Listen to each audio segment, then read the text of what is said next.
In this video, we can learn negative vector. So we can write a negative vector like this.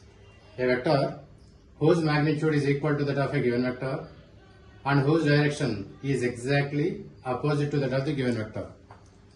For this, if you take any vector a bar like this, so in order to write negative vector for this a bar, we have to draw another vector whose magnitude is exactly equal to that of the given vector and whose direction is exactly opposite to that of the given vector.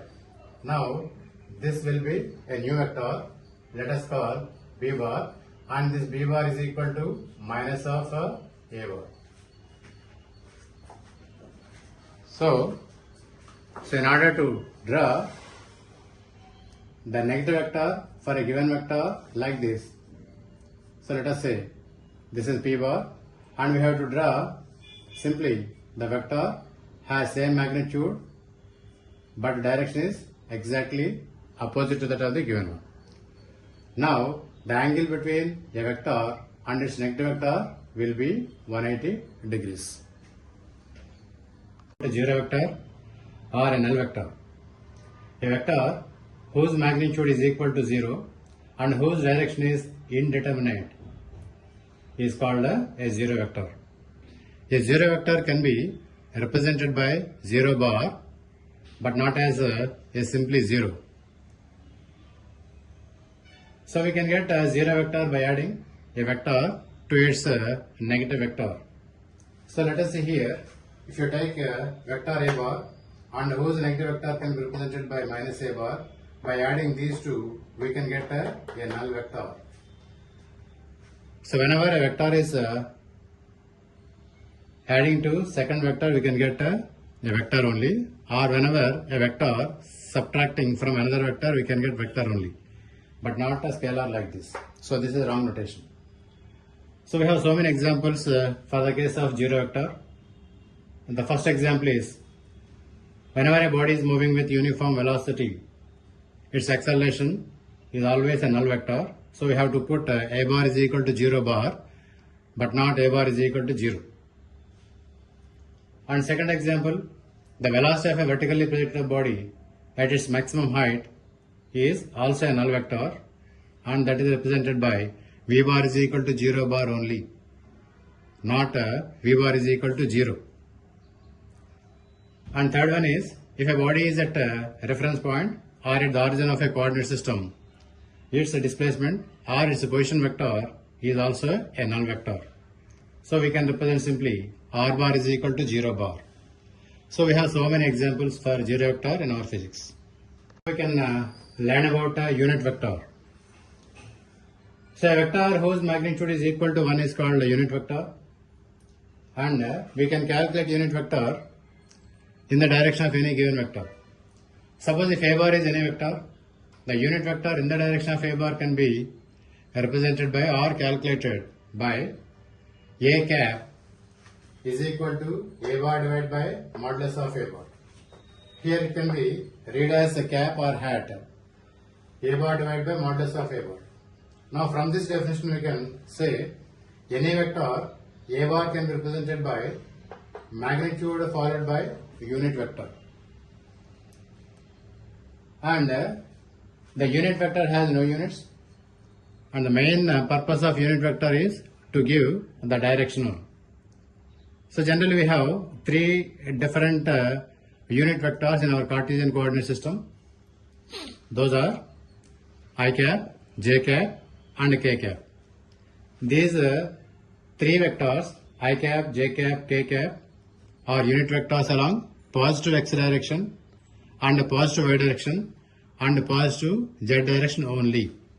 So we can write magnitude of I cap is equal to magnitude of j cap is equal to magnitude of k cap is equal to 1.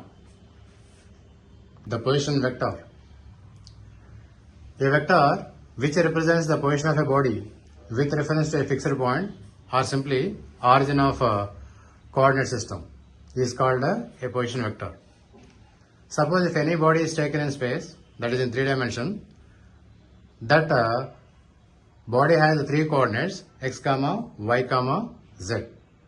Now the position of that body can be represented by a position vector r bar as r bar is equal to xi cap plus yj cap plus zk cap.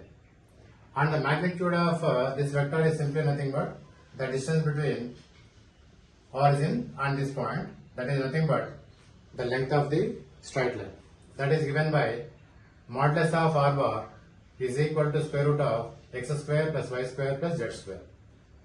And we can also calculate the unit vector in the direction of r bar, so that is represented by r cap here. So unit vector in the direction of r bar is given by r cap is equal to r bar by modulus of r bar. So finally we can write r cap as xi cap plus yj cap plus zk cap by root of x square plus y square plus z square. So here along x direction we have unit vector I cap, along y direction we have unit vector j cap, and along z direction unit vector is k cap, and in the direction of r bar we have unit vector r cap.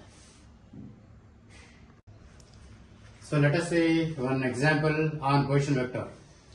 Suppose if you are given a body has the coordinates 1, 4, 3, then we can write its position vector, its magnitude, and unit vector in its direction. As coordinates are given as 1, 4, 3, this is x coordinate, y coordinate, and z coordinate. The position vector can be written as r bar is equal to xi cap plus yj cap plus zk cap. Here x is given as 1, so this is 1i cap plus 4j cap plus 3k cap. So r bar is written as I cap plus 4j cap plus 3k cap. To find its magnitude, so we can use this formula. The modulus of r bar can be simply written as r, that is equal to square root of x square plus y square plus z square. So by substituting the values of x, y and z, so we can get root of 26. Now we can also write unit vector in the direction of r bar, that is given by r cap is equal to r bar by modulus of r bar. Therefore r cap is equal to I cap plus 4j cap plus 3k cap by root of 26. So let us see one more example on position vector. If a body has coordinates 4, 0, minus 3,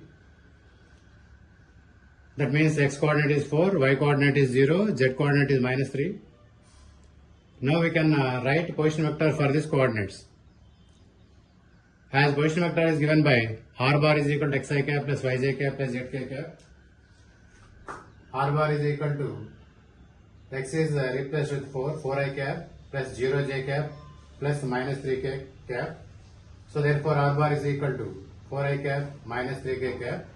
So this is the position vector, and whose magnitude can be obtained with the help of the formula square root of x square plus y square plus z square. We can substitute the values x, y, z here. R is equal to 4 square plus 0 square plus minus 3 whole square, that is 16 plus 9, this is 25. And finally we can also calculate unit vector in the direction of r bar, that is r bar by r. So r cap is equal to 4a cap minus 3k cap divided by 5. So we can see how to add vectors by geometrical method. For this, let us take two vectors a bar and b bar. If you want to add these two vectors a bar plus b bar, we have to take a bar like this, such that vector a bar doesn't change either in magnitude or in direction. To add b bar to the a bar, join initial point of b bar to the terminal point of a bar such that the vector b bar does not change both in magnitude and direction. For that, you have to simply move the vector b bar parallel to itself. So this will be B bar. Now the resultant of these two vectors is nothing but join initial point of first vector and the terminal point of second vector. So this will give the magnitude and this will the direction. So R bar can be taken as A bar plus B bar.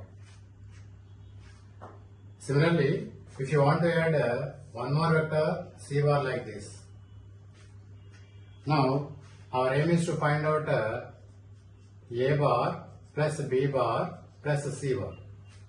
For that, first take A bar like this, whose magnitude and direction doesn't change. For A bar we have to add B bar, place initial point of B bar at terminal point of A bar such that the vector doesn't change either in magnitude or in direction. Magnitude should be same, direction should be same. And for this you have to add a C bar. So join initial point of C bar at the terminal point of B bar such that C bar doesn't change either in magnitude or in direction. So this is C bar.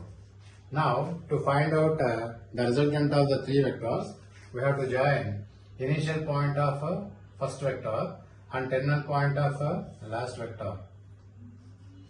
So this will give the resultant of all the three vectors A bar plus B bar plus C bar. So in this way we can add any number of vectors to one another. If you like this video, please like, share and subscribe. Thank you.